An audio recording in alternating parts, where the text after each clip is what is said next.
Both Detroit police and a grieving mother say warning signs posted to social media suggested a young man from Detroit was losing control. A warning the video we're about to show you that was released by police is violent and hard to watch. In the early morning hours, this video shows an exchange of gunfire between Detroit police officers and a shooter who pulled up at an unrelated scene and opened fire without warning. Very little in the way of criminal history. So we don't know if he was going through a state of depression at the time. Dashcam footage gives us a glimpse into what happened, but the how and why are at the heart of Darlene Walker's grief. She says before the suspect was shot and killed, on his public Facebook page he posted, "I'm hurt, man, and this got my head hurting, yo." A reference to his own friend, Darlene's son, 21-year-old Malik Douglas, being gunned down hours earlier for breaking up a fight. It led to somebody that felt the needs, instead of using these, if it was that serious, they had to use a gun, and my son lost his life.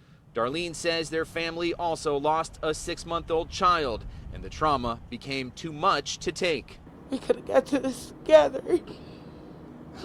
Because I'm that type of person to have an altercation with police or whatever the case.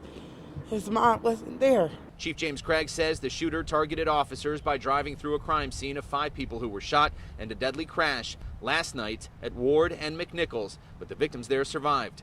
After spraying bullets, he took off into downtown and exited at Gratiot at speeds of more than 100 miles an hour. At 2:30 a.m. came the shootout at 8 Mile and Gratiot. I suffer from mental illness, and it's not enough help. It's not. People ask me that all the time. How do you get through? I just pray and cope. Mental health expert Dr. Howard Belkin says this drives home the need for more mental health resources. I think it's a societal problem in general. He points out a .40 caliber handgun and alcohol found in the shooter's SUV indicate he was likely trying to drown his pain while feeling isolated and helpless. When we see someone who's a loved one or a friend